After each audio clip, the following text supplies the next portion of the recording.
candidates. The politicians are mucking it up. This crisis exceeds the current governor's ability to deal with it. We shouldn't have career politicians in politics. I think the most important job of our next governor is to make it less important who the governor is.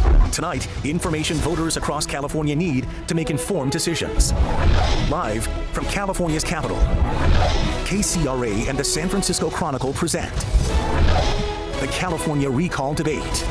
Good evening and welcome. I'm Gulston Dart. Right now, voters across California are deciding two questions. First, should Governor Gavin Newsom be recalled? And second, if he is recalled, who should replace him? Which is why we are here tonight. We invited Governor Newsom and 6 leading candidates looking to replace him. The governor's campaign said that he's not taking part in debates. Larry Elder and Caitlyn Jenner said that they will only debate the governor. Well, tonight, we're joined by 4 candidates who did accept. Kevin Kiley is a Republican. He graduated valedictorian from Granite Bay High School. He's currently a member of the State Assembly representing the 6th District. Kevin Paffrath is a Democrat. He appears on the ballot as a financial educator analyst, and he may be better known by his YouTube channel, Meet Kevin. He has also worked as a real estate broker. Kevin Faulconer is a Republican. He appears on the ballot as a businessman and an educator. He's a former city council member and mayor of San Diego. And John Cox is a Republican. He appears on the ballot as a businessman, accountant, and father. He ran for governor in 2018 and lost to Gavin Newsom. Those are the candidates. Now to the questions, and we want to hear from you, so scan the QR code you see on your screen to send us questions for the candidates. Our moderators tonight are Alexi Kosseff, San Francisco Chronicle Capital correspondent, and KCRA3's Deirdre Fitzpatrick.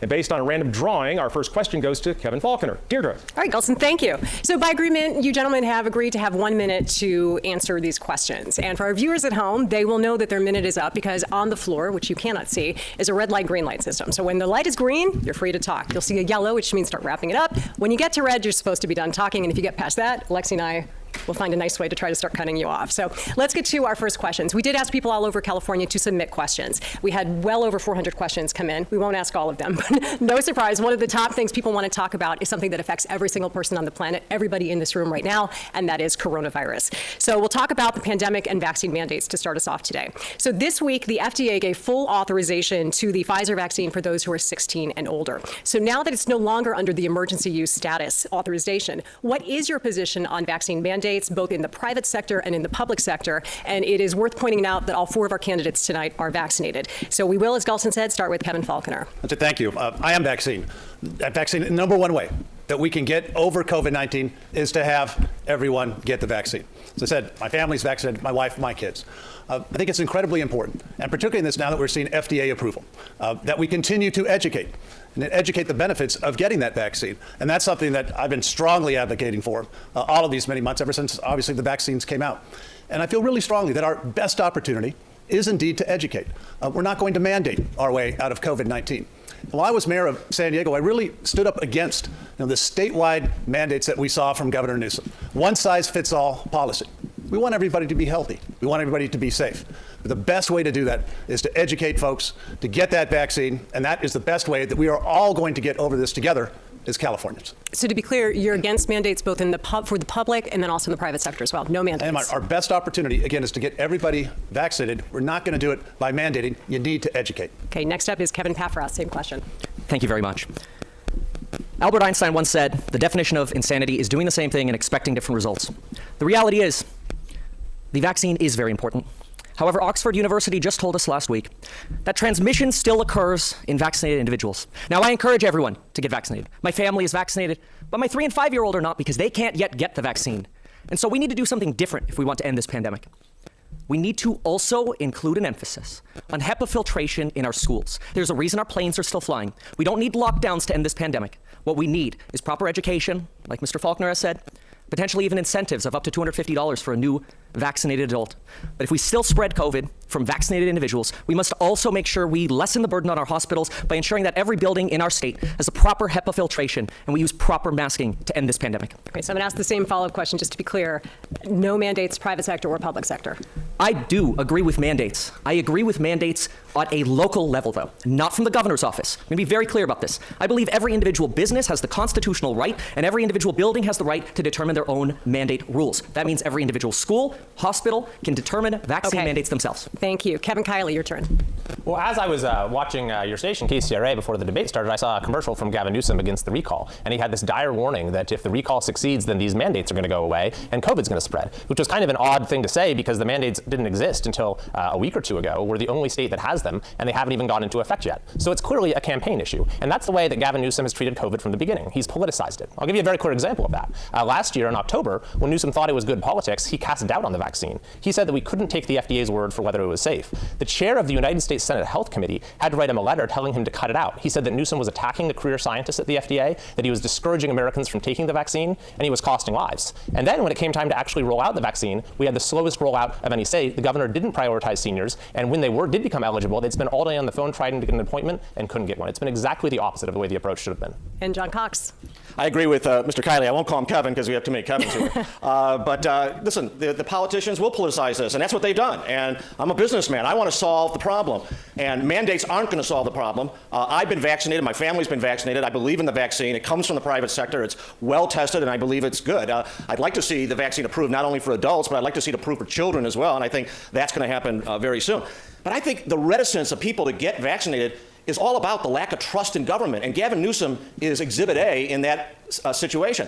This, not just his hypocritical dinner at the French Laundry, which demonstrated that he doesn't think the rules apply to him, but it's also the no-bid contracts, the no-bid contract to Blue Cross to botch up the vaccine distribution that Mr. Kiley referred to, the raising of money for his wife's foundation from PG&E, which literally has killed people. This erodes trust. And when people don't have trust in their leadership, they don't listen to the leaders when the leaders tell them that they should do something. I don't believe in mandates. I don't believe in mask mandates. I am not interested in having that. I believe in freedom. I believe in the Constitution that guarantees us Thank you, John freedom. Cox. Appreciate it. Let's move on to the second viewer question regarding coronavirus. Several of you have expressed opposition to mask mandates in schools, as well as other public health measures that Governor Newsom has adopted to combat the pandemic. Now that we're in the middle of another surge, what steps would you take to slow the spread of the virus moving forward? Kevin Paffrath, we'll start with you. Thank you very much. Well, first and foremost, we need better masks. Facial coverings are a failure. Dr. Scott Gottlieb tells us that facial coverings themselves are no better than 20 to 30% effective. The reality is, we need N95 masking. The CDC and government has failed us in providing science-based evidence that we should not use these. If you go to the CDC's website right now, they say don't use N95s. They should be reserved for healthcare workers. I believe that is a mistake. And as governor, I will provide N95 respirators, these masks, to individuals who need them in our state who cannot afford them. I will make sure we have an appropriate supply of masks that are well fitted for our children and the people of our state. So with proper ventilation, we can actually end COVID. And again, I'm for vaccination. But what you just heard from the other three candidates on the stage, and what you hear from the other candidates who are too afraid to be here tonight to stand in front of the California people, is nothing about ventilation and new ideas. It's more of the same, and that's why we're failing with COVID. I will change that as governor. Thank you very much. Kevin Kiley, what steps would you take? I would follow the approach that other states have taken, which is to have a balanced approach and to place trust in citizens. And when you look at the issue of masks, we're in the minority of states that has a statewide mandate. And you look at other countries like the United Kingdom, they've said we're not going to do masks for elementary school students, or we're not going to require it, because the harms to a child's development far outweigh any benefits. And those benefits aren't even very clearly established. And it's almost certainly the case that the effect on a child of wearing a mask all day varies a lot from child to child, which is why this decision should be in the hands of parents. But we're talking about mask light right now, but let's not forget the fact that California shut down its schools longer than any other state in the country. We were 50th out of 50 in getting our kids back to school. Was that because that was the safe thing to do? No, Gavin Newsom knew it wasn't the safer thing to do. He sent his own kids to in-person private school. It was rather that we have a special interest in this state, the teachers' unions, that gives more money to political office holders than any other group, and has given more money to Gavin Newsom than anyone. And so that's why I think there's a level of distrust that exists in a lot of what the government is doing, because clearly neither public health nor the interests of our kids has been guiding policymaking. So you've spoken for the past minute about something you're opposed to, which is mask mandates, but what steps would you take moving forward to slow the spread of the virus? I would rebuild the trust that Gavin Newsom has lost through the steps I've just outlined, the way that he's politicized the vaccine, the way he's politicized things like masks, the way that he shut down our schools for no good reason. I would say I'm going to start serving the people of California. I think when we rebuild that trust, people are more than able to take the measures they need to protect themselves. Thank you very much. John Cox, what steps would you take? Well, I agree with rebuilding the trust. People should trust in the vaccine. They don't, because they don't trust Gavin Newsom. They don't trust the politicians. And we need to be honest with people about this disease. This is an awful disease. I got it early on. The Chinese should certainly be held accountable for failure to warn us about it, as well as possibly of developing it themselves. But we have to deal with it, and that's the problem. See, the politicians never consider the costs of any activity they engender. They whipped up a whole lot of fear among people, and certainly this disease is certainly not a great disease, but it's 99.9% survivable. Certainly we should protect the vulnerable. Certainly we should protect people with pre-existing conditions. But what we should do is be honest with people. This disease has animal reservoirs. Smallpox didn't. We're not going to get rid of this disease. So we've got to encourage people to trust the vaccine, get the vaccine, so if they do get the disease, it's not going to be as serious. And that's the best we can do. So are there any specific steps that you had in mind beyond rebuilding trust with the public? Again, I look at the costs. We can eliminate all highway deaths if we all drove at 10 miles an hour. Well, we're not about to do that. Governor Newsom shut down small businesses. He shut our kids out of school.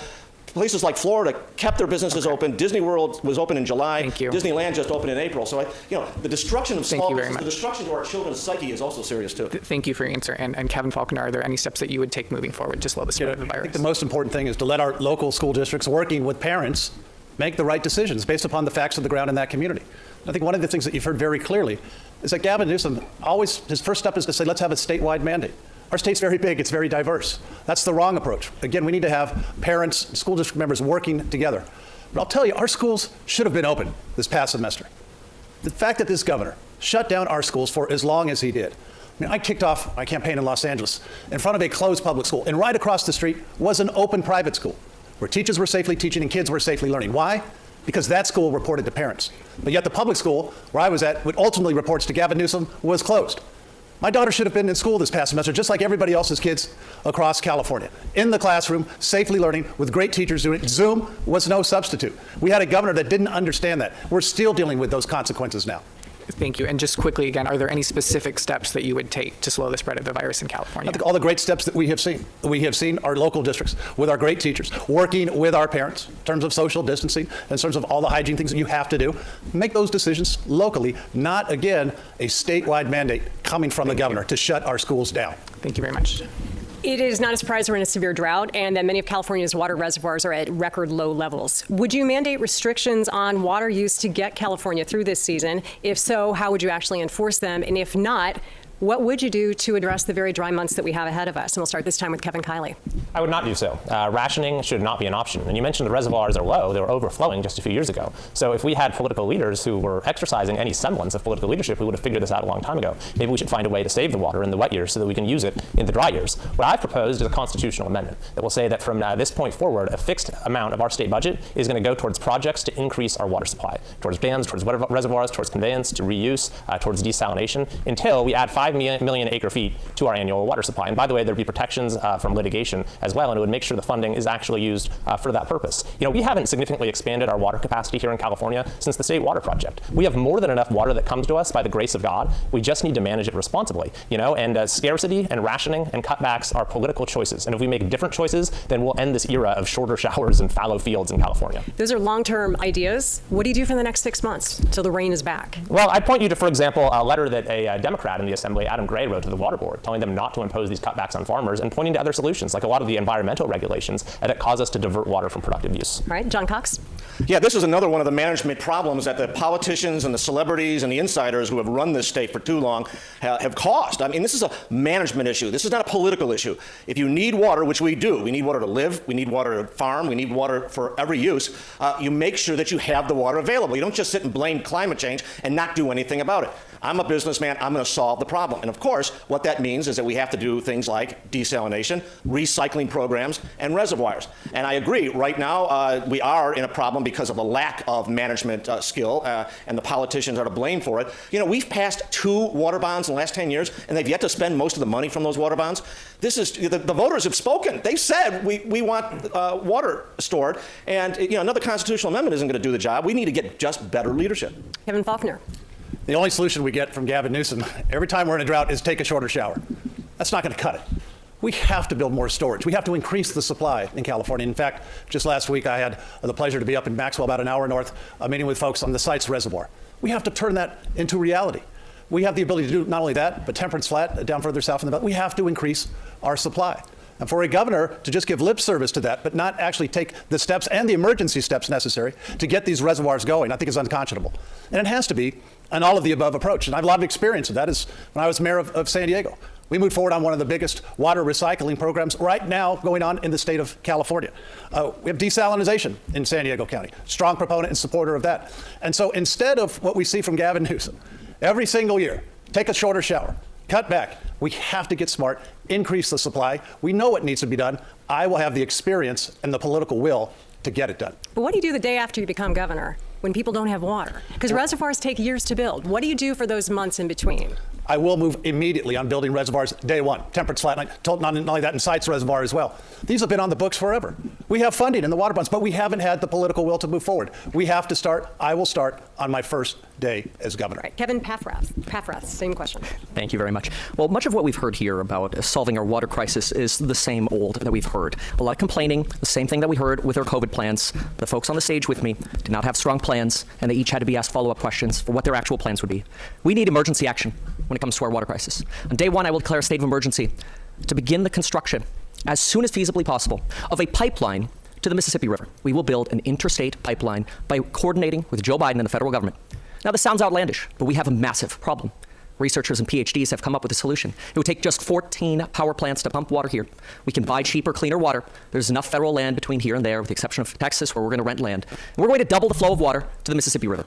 We need strong ideas, and that's why I'm polling better than all three candidates on the stage combined in August. Both polls in August, I poll better than all three combined by a 4 to 9% margin, because my plans will work. Have you explored cooperation with these other states to do something like that? Absolutely. Here's the thing. We have spoken with a lot of folks about our plans, but what I want to be very clear about first is I stand for win-win negotiations. I recognize that we're not just going to take water, but we also do desal, conservation, wells. We're going to do everything. All hands on deck.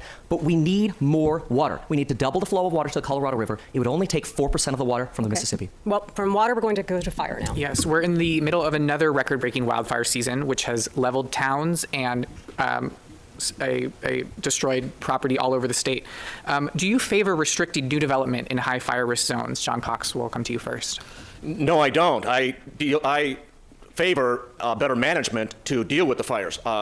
This is, again, another problem of the politicians and the celebrities who have run the state into the ground. We solve the problem. And how do we do that? We manage the forest. We go in and we get rid of the kindling, the dead trees and all these things that are going to cause fires to become infernos. We also revive the timber industry, which has been run out of the state. They did a lot of the forest management before they were run out of the state. And then we need to have new ideas like a Air Force. I saw today there's a new fire in Grass Valley. I mean, if we had decent Air Force, if we weren't spending $4 million a day on that train to nowhere in the Central Valley, I propose taking that money and buying or leasing a whole bunch of jets. There's never been more jets available than any time in history. Outfit them with tanks and make sure you go after these fires and put them out before they become infernos. That money for the train was set aside by a constitutional amendment passed by voters. Do you favor going back to the ballot to redirect that money toward wildfires? Yeah, if necessary. But I tell you what, that project is way over budget, way behind schedule. It's a honeypot for all kinds of interest groups that are making money out of it, and the taxpayers are footing the bill. It's wrong. Okay, thank you. Kevin Faulconer, do you favor restricting development in high fire risk zones? I favor putting our state on a war footing when it comes to wildfire. And what we see from Gavin Newsom year after year is rhetoric. They'll go out and talk about climate change, but he won't take action. He won't take action what we need to here in California to do it. And so that's why I believe we have to, and I will declare a state of emergency as governor, to move forward immediately on the fuel reduction that hasn't been occurring in our forest that need to, on the brush management, on all of the emergency ingress and egress to fire exits that haven't been constructed, because this governor won't do it. And what did he do? He cut the funding from CAL FIRE last year. And then he also went out and tried to take credit for treating acres of forest that never actually happened. I'm going to treat this as the emergency that it is, because lives are literally at stake. And if we do not actually get in and reduce those fuels, do that brush management, providing a tax credit for home hardening, that's the only way we're actually going to make a difference on this in California. And again, it starts by saying we have to change it immediately, put our state on a war footing for wildfire prevention. So just quickly, yes or no, do you favor restrictions on development? I favor giving the increases that we want for folks to do their home hardening, and we need to do that in all the legislation that's out there. It works. Okay, thank you. Kevin Paffrath, same question to you. I'll answer the question. No, I do not favor restrictions. I favor doing what our governor said he was going to do. Now, I understand I'm running as a Democrat, and I encourage people to vote yes on that second question for Kevin Paffrath as a backup. But here's the reality. I have a bone to pick with Governor Newsom. He overstated fire prevention by 690%. He was exposed by NPR for doing that. The day he was exposed, we had Governor Newsom's administration try to cover up that they ever made that promise, which is news that came out last week. But look, here's the reality. The Economist told us that in 2017, Portugal had devastating wildfires, then conducted controlled burns at a cost of just $35 an acre versus the $1,500 an acre it cost to fight wildfires. And then they didn't have a devastating wildfire since. And that's what we need. We need a governor who's actually going to do what he says he's going to do. But I don't think that could be a Republican. That's because we have a 75% Democratic control in Congress. And Democrats in Congress will sandbag a Republican governor through the 2022 election by overriding vetoes from a Republican governor, by overriding emergency action, and overriding or delaying appointments. This is why we need a JFK-style Democrat. Vote Kevin Paffrath. Thank you. Kevin Kiley, do you favor restricting new development in high fire risk zones? I will agree with my namesake, and I want to thank him for underlining something that is abundantly clear to everyone except Gavin Newsom, which is that this is not a partisan recall. This has been bipartisan, multi-partisan from the beginning. It's about the failures of our government to do the most basic things, like manage our forests. And the result, of course, is that our communities are at risk, and we keep having these catastrophic events. So I don't think it's necessary to restrict development there, Alexi. I think that in the areas where there's an unavoidably high risk, people are not going to be eager to build. And there are plenty of places to build. But I will say this, there's an entirely different story for folks who already live in areas that have become high risk thanks to the state's negligence. We have many, many people in this state whose fire insurance rates have doubled, have tripled more. They've lost their coverage. They've had to go to the California Fair Plan, and it's imposed a real economic hardship. Their homes have become unsaleable. And I do think those folks need tax relief. It should come in the form of a tax credit, which I actually proposed in the legislature. But the larger issue is that we need to actually start prioritizing forest management. We have 15 to 20 million acres of overgrown forest in this state, and we're seeing the tragic results of it year after year. Thank you very much. Our next question is another one that viewers submitted, and it has to do with housing affordability. Spoiler alert, they think it's really expensive to live in our state. So some Democrats have pushed to make it more affordable and easier to build small apartment buildings in residential areas and neighborhoods, or to turn unused commercial property into residential housing. So would you sign a package of bills to allow those kinds of changes to happen? And we start this time with Kevin Faulconer. Our state is too expensive, first and foremost, and people are voting with their feet. They're leaving our state because they can't raise their family. They can't afford a home. Gavin Newsom appointed himself as the homeless czar, the housing czar, right? Everything under the sun, but yet doesn't take the action necessary to actually construct the units. A lot of experience in that. As mayor of San Diego, I brought together Democrats and Republicans to pass one of the most significant reforms to help increase housing in San Diego, increase the supply where we want it along our transit corridors. We called it Complete Communities. It's going to make a huge difference. I eliminated the regulatory burdens to construct that, eliminated things like parking requirements to make it easier so you can get more units. I have the experience in actually not only getting these plans there, but getting them across the finish line, in this case, a supermajority Democrat city council. We have to make housing more affordable in California, and I will take the same types of steps that I took as mayor, those immediate steps that says we're going to cut through the bureaucracy, we're going to build more homes, we're going to build them where we want them to be, which is along our transit corridors, and we can actually do it. All right, we'll go to Kevin Paffrath. You certainly have a lot of YouTube videos on topics like this. Where do you stand on it? California currently builds just 80,000 housing units per year. To break even with our housing disaster, we need to be building 300,000 homes per year. That's the break even. Kevin Faulconer mentions that we should build along our transit corridors. That's not enough. That's not enough. It's not that it will create a drop in the bucket for our housing crisis.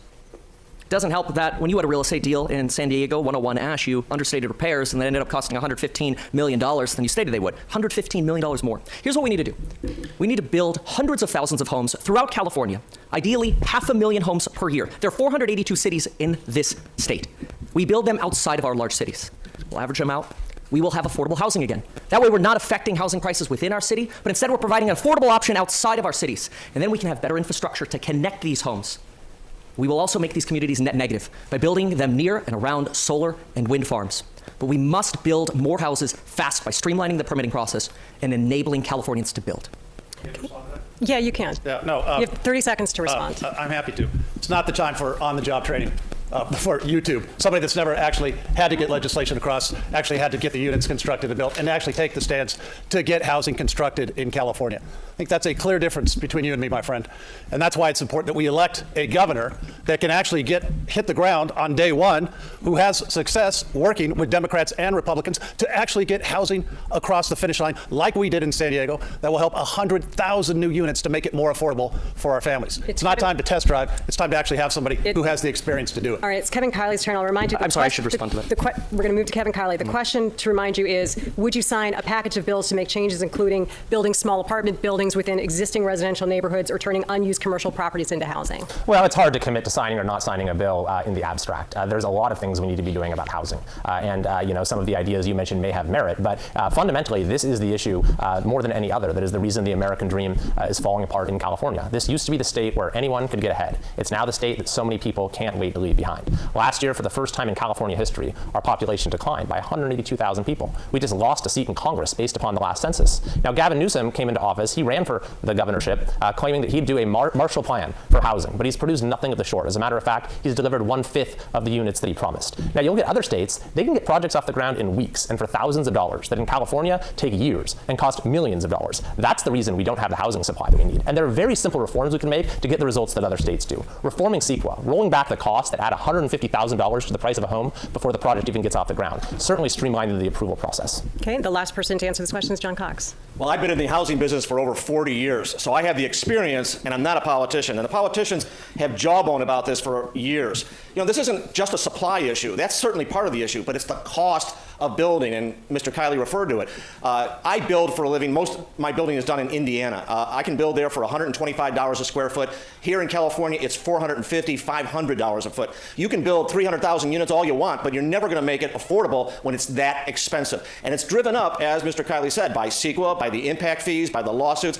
I can get approvals in 6 to 12 months in Indiana, and I assure you that people in Indiana care about the environment, they care about traffic, they care about building standards, and it's not the cost of the land that's the difference, because when you're building multifamily, the cost of the land isn't significant. We need to get somebody who has experience, can bring down the cost of housing, because it is killing families and their ability to live in the state. It's all about families. But many of the regulations that you refer to are in place to protect things like air, water, and labor. Is there one regulation you would look to end first? Well, like I said, the people of Indiana care about the air, water, and labor as well. They managed to approve property building in 6 to 12 months, not 12 years like here. They certainly have high standards as well, but they managed to get and it's done like that all across the country. California is the outlier here, and I think we all need to understand that. Thank you. And it's because of the politicians and the celebrities that we've had running the state. We're going to move on to the next question. One of the biggest debates to emerge from the recent racial justice protests is whether the state should be able to strip law enforcement officers of their badges when they break the law. California is one of only 4 states in the country where there is no statewide process to do this, but there is a bill moving through the legislature right now that would make that change. Would you sign it? Kevin Paffrath, first to you. Well, first of all, I have 3,000 hours of experience in law enforcement, and I support our law enforcement community, but I also understand there are problems in law enforcement. We need a massive community-style policing package in our legislature to make sure we can reform law enforcement. And I would consider exactly what you've just asked me.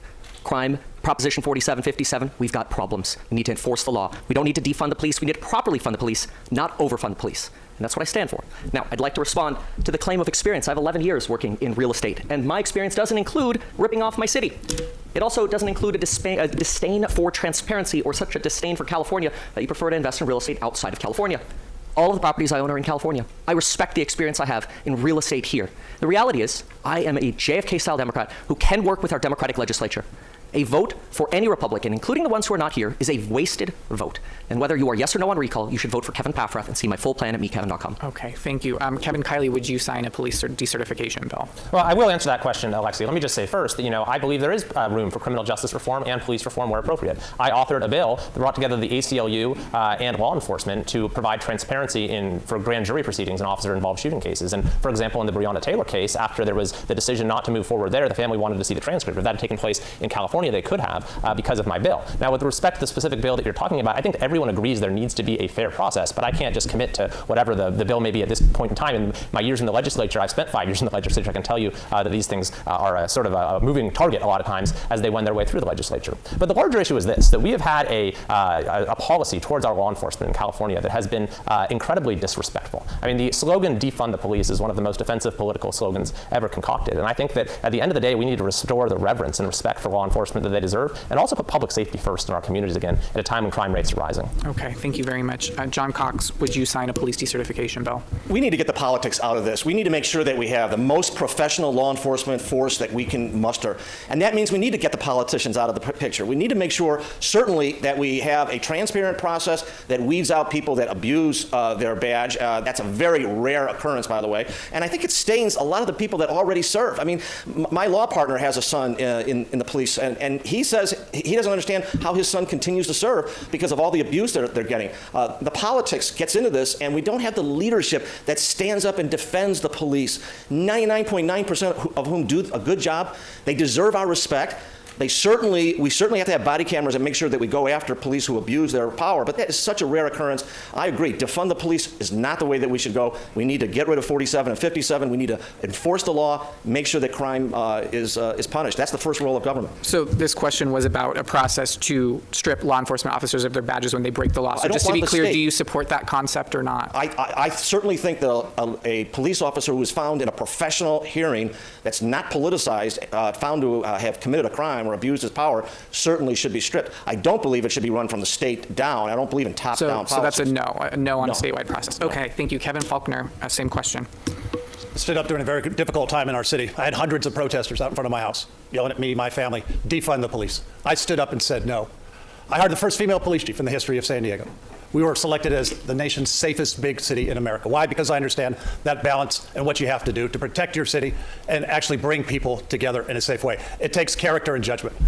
I'm going to take this opportunity because one of the people that is not here tonight, Larry Elder, does not have the character, the judgment, the skill set, or the experience to be governor. And I've been very outspoken this week, and I'm going to take one more opportunity to do so. His attack on working women is unconscionable.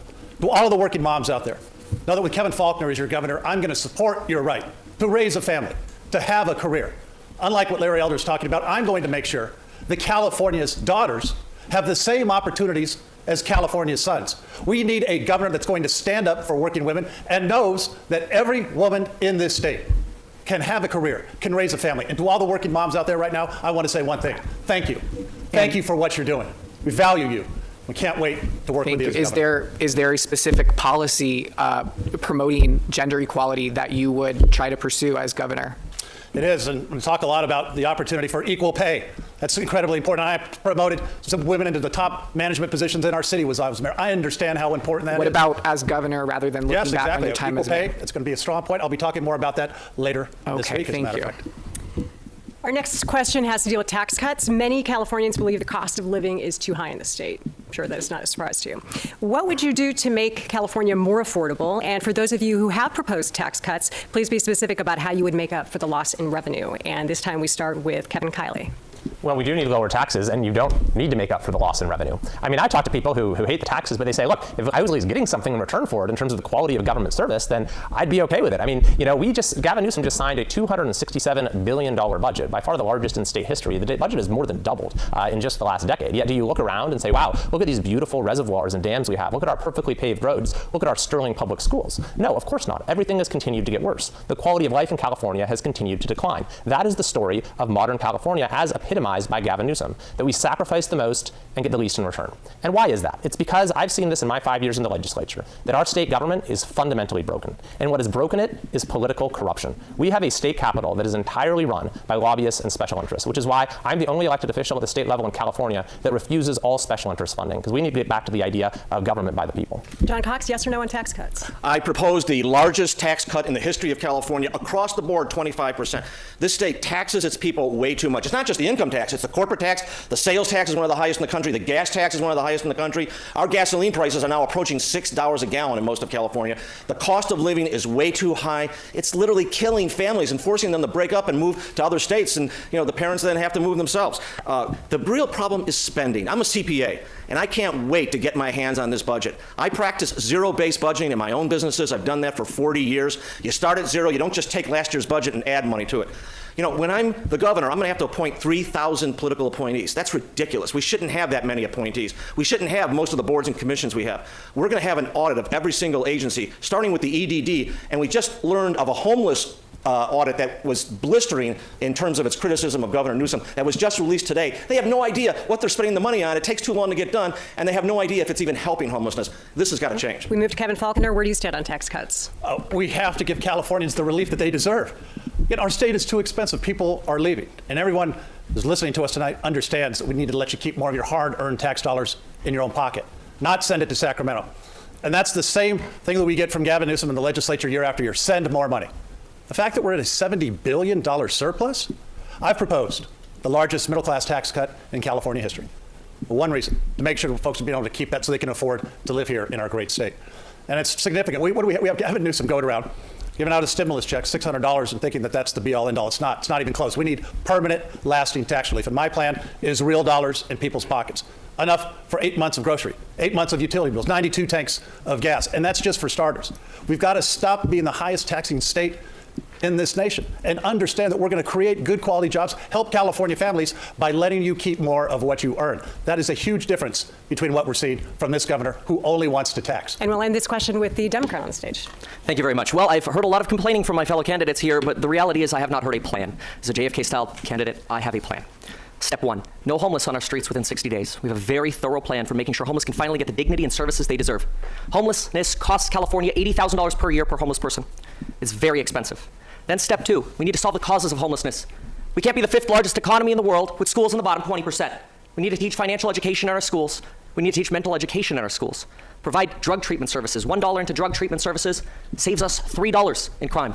And with the legislature, I will pass a very comprehensive package to address housing, transportation and traffic, and busing.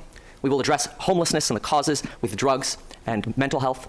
And we will also make sure we have future schools in this state. Now, my full plan is at meetkevin.com, but the reality is once we invest in Californians, then we can lower taxes. And we can make California competitive by cutting taxes on anyone making less than $250,000 to zero once we properly invest in California. Okay, we need to move into round 2 of our questioning tonight, and this shrinks your answers to 30 seconds, okay? So good luck. Governor Newsom, I think everybody would agree, has been dealt a unique set of challenges, everything from the pandemic to the recession, wildfires, drought, civil rights unrest. In your view, what has he done well, and what would you continue? And we'll start this time with John Cox. This state is a mismanaged mess. I mean, you can't really name anything that this governor has done well. I might have agreed with in the first couple of weeks of COVID where he, cautioned us to slow down in 2 weeks to stop the spread. But beyond that, his pandemic management was an inconsistent disaster. And listen, we don't have electricity. We don't have water. We live in fear of fires. Crime is rising. Housing prices are out of sight. Taxes are out of sight. The homeless problem has only gotten worse. And the audit today said that we don't even know what the money was spent for. We got to stop with these politicians and celebrities Kevin and get a Faulconer, businessman and a reminder, the question is, name something he's done well, and what could you see continue? Look, at the very beginning of COVID, we all pulled together as a state. Those are very difficult days for all of us. I was mayor of San Diego, and I had one goal, keeping us all healthy and safe and communicating. But I think the problem we saw from this governor is, again, he went into lockdown mode. He went into a one-size-fits-all policy. That just caused all of the shutdowns. That caused our school closures. That is not the right way to do it. We have to bring people together, as I did when I was mayor. Republicans, Democrats, independents, and I will make sure that we put the facts forward first and move forward in one direction, not a top-down policy. To Kevin Paffrath now, something the governor's done well that you could see continuing. The governor's done a great job at branding this election as a Republican recall. Unfortunately, he's wrong. I'm a Democrat running against the governor. That's one thing he's done well, but here's the problem. We have a big threat. And that threat isn't here to defend himself. That's Larry Elder. That's because Larry Elder's with his disinformation friends, Tucker Carlson and Laura Ingraham. Right before this debate aired, he went on Laura Ingram's show. It's time to end the big threat and make sure that Larry Elder does not become the next governor by voting for Kevin Paffrath. Kevin Kiley, can you name something the governor has done well that you could see continuing? So the governor actually is my constituent, I should say. He lives in my assembly district. And one thing that he's done well is he does these big splashy announcements, like he did with fire mitigation efforts, which my friend over here said, pointed out, was exaggerated by 690%. There's never any follow through. But what's worse is, kind of the image that should stay with people about Gavin Newsom is the one of the French Laundry. Not because of the hypocrisy, but because of who he was there with. A table full of lobbyists. That is who this governor listens to. And what we need in our next governor is someone who will actually serve the people of California. Thank you. All right, this is our final question. The integrity of our elections was challenged last year, and one of the candidates in this race, Larry Elder, has promoted unfounded theories that the recall election is rigged against him. Do you believe this election is fair, and will you accept the results of the recall? Kevin Faulconer, first to you. Said Larry Elder is unfit to serve as governor of this state. Doesn't have the character or the judgment. Today we just found out, by the way, that he supports legalizing some of the most dangerous drugs on our streets in California. That's crazy. That's not just dangerous, it's crazy. Not only what will that mean for our homeless encampments, and it'll grow beyond exponential belief, but think of all of our families and our kids and what those dangerous drugs, opioids, if you legalize all the heroin, methamphetamine. That's big. No, it's terrible. There's no place for that for a candidate Yes or no? who's running for governor. Will you accept the It'll make results our of this state election? dramatically worse. Will you accept the results of this election? Just yes or no? Yeah, I'm planning on Okay. winning, and I can't wait. Great. Kevin Paffrath, same question to you. Well, I don't know about the plans to win. Right now, I'm beating all three of you in the polls combined. But I will accept the results of this election. I do understand the Secretary of State needs a lot of work. I have a bone to pick with the Secretary of State. But we have to remember, nothing's going to get done. And I'm so worried about California for the future of my children. I have three. I'm sorry, I have two children. One's 3, one's 5. I'm so worried about the future of California. And a Republican governor will sandbag California for a year as Democrats take complete control until 2022 to win the governorship back. Okay, thank you. Kevin Kiley, do you believe this is a fair election, and will you accept the results? Well, it should be pointed out first that actually there's a lawsuit right now to try to cancel the election. And there are people in Gavin Newsom's inner circle who seem to be supportive of this effort. They have tried every step of the way to delegitimize the recall. They called it the California coup. And indeed, Gavin Newsom himself signed a bill to change California law a couple months ago in order to allow the date of the election to be moved to the date where he thought he had the best chance of winning. And so there is no doubt that this election has, the scales have been tilted in favor of the incumbent here. And I think that's why a lot of people distrust our election process. Will you accept the results of this recall election? We won't even know when the results will be in, but once it's certified, it's certified. So yes, you will accept the results. Once it's certified, it is certified. Yes, you will accept the results. Yes, that's the way our law works. Okay, thank you. And John Cox, finally to you. I will accept the results, but I'll make it clear that I don't want all mail ballots. South Korea did an in-person election in April of 2020 in the middle of the pandemic because they wanted people to trust. You know, that's what we need, people. We need to get away from the politicians and the media types and all the attacks going on here from the politicians and the media. We need to get a business person that's actually going to solve the problem. Maryland, Massachusetts have Republican businessmen as governors, and they're the most popular governors in the country because they solve problems. And that's what we need to go to. We need to get away from this partisan politics. Thank you very much for your time. Does end round 2 of our questioning. Take a breath. We'll toss it back over to Gulston Dart. All right, thanks, Deirdre. Great exchange there. We're going to take a quick break right now. When we come back tonight, the candidates will be making their final statements.